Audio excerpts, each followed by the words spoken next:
how does the U.S. healthcare system confuse the new immigrant, and what should they do to understand it? I mean, what are the policy out there that traps immigrants when they get here, when it comes to healthcare? Honestly, the healthcare system is something that is largely, you know, populated with immigrant employees. It's I don't know if it's a cultural nature to take care of people and want to take care of elderly, but we find a lot of our African immigrant community here in the state of Minnesota are sitting in the healthcare industry, heavily in the healthcare industry, and then manufacturing. The healthcare industry in this country, honestly, is one of the largest profitable industries across the board, which is good, right? And so when we have folks that are either in the group home setting, PCA, nursing setting, they're in a viable industry that will allow them to make, pretty good income to take care of themselves. But again, there are cultural differences that and barriers that are there. And so it's good for folks to get the proper training or inform themselves. Like right now, you could get something for free participating in one of our healthcare trainings, get something for free and end up making 24, 27, dollars an hour to take care of your family. I mean, that's phenomenal, right? Yeah. Yet there's still a lot of people that don't know about those type of services. Or you can go to a job and the job hires you, they can provide that training for you as well. I know before a lot of jobs used to offer the CNA training free. I'm sure now, because you have a lot of institutions that are offering it free and the state has free programs, maybe that's not the case anymore. But yeah, I would tell people, like, what has happened largely for us being in that healthcare industry is a lot of people now are transitioning from working to owning their own healthcare businesses. Yeah. And so we have a lot of staffing agency, PCAs, staffing agency for. We lost Denise due to the internet a little bit. Uh, Sorry, you she's lost me back. there. Okay, yeah. I apologize. My connection's acting up. But what has happened is that people are transitioning from the healthcare industry to owning their own businesses. And I think that is awesome, right? And so there is a lot of opportunity in going into that field. And it's a field where you can transition from a 9 to 5 to owning your own business. And I'm always encouraging people, like, okay, we came here, we're a highly educated group of folks. We can't pass on the 9 to 5 to our children. So that's another thing that ACER talks about too, is community wealth building and wealth building as a whole, shared ownership. We talk about that because you can't pass your 9 to 5 onto your children. You can pass a business onto your children. And so it's great that we come here, get that foundation. Education is important, right? That's your first way of learning how to do a business, period, when you get that degree. But when you work in that field, you get that skills. It's great to be able to transfer those skills, the years of experience, into your own business. Honestly, that's the best way to start a business, is to do a transfer of skill that you already have and experience in a business that you already have and open that similar type of business for yourself. Because at the end of the day, you're building wealth for your family, and you can transfer that wealth onto your kids. That's a very great idea.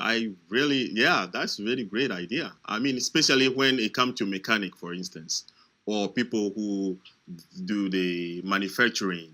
They know how to fix stuff, like nursing that you mentioned. You learn those skills from a big institution, and then you start a small shop where you can transfer. That become generational transfer of wealth, of knowledge, technology, and so forth. Great. Thank you very much for setting up that foundation for immigrant, so that and that actually explained that we are ending something there. Now moving forward, like say mental slavery or mental dependency moving forward. Thank you very much for that. I really appreciate Exactly.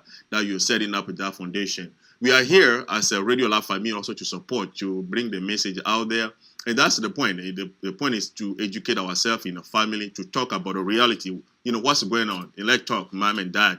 And then the information where we trust. That's where the logo for our radio, you can see we said where the word become a flesh, like reality. And because we believe that in a family, that's where people build the trust, the education. That's the point. We want to talk not as an institution, like the procedure. This is the procedure. You got to check it 1, 2, 3. No, this we talk as a one-on-one. Like, okay, I went to the school. I am educated. I'm a master. I'm a PhD. I'm this. But all that, at the end of the day, they give you a paycheck, but they don't give you that esteem of being an owner, of being a family. You still have to do it. You still have to build a culture. So thank you very much for setting up that basic to take our immigrants. And one other thing that I always ask people is about the cultural language barrier that people face. Myself, I'm originally from French background. And one of the things is people who are from a different language background fail to be a second layer of shadow of all that we are just talking about before they have to break that language barrier first before they can even come to the table to discuss with you. What do you suggest to those people listening to us now? Or what are the programs out there that you can do or tell us to motivate those people also to come forward? I can take that one on, and I'm going to share a personal experience with that, with coming to ACER and meeting Denise. I had a cultural barrier about, getting care. I got an advice, and I'm not going to forget that. It says, preventive care saves money long term.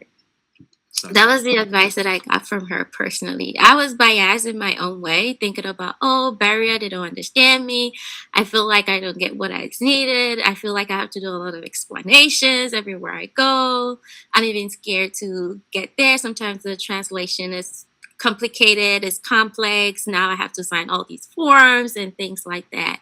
But if you don't take good care of yourself and understand the complex pieces that comes with it, you're going to find yourself in a situation that's going to cost you millions of dollars. And at that point that you get there, you're going to be like, okay, spending that time to understand it, to get the services that I need, to get the support, the health support that I needed was very crucial, which it's an action you didn't take. So that's my lesson that I want to share as a personal experience. You're not the only person who feels that way as an immigrant or as somebody who has a different language. You're not the only person. But if you take that bold step to get to understand it and ask for help and ask for the resources, you're going to be able to get access to the help that you need. It's all about asking. I've been to the hospital where you can tell them to let them know your situations. There are case managers, there are social workers. We're going to help you get the support that you need. Of course. Great. Thank you very much. Somebody needs to hear that to be able to take the first step. And that's why we are here in a family. Denise, you want to add something? No. All right, that's great. You're well said, Nancy. I really appreciate that and for that explanation about the question regarding the language differences and the barrier that we face all the time as an immigrant.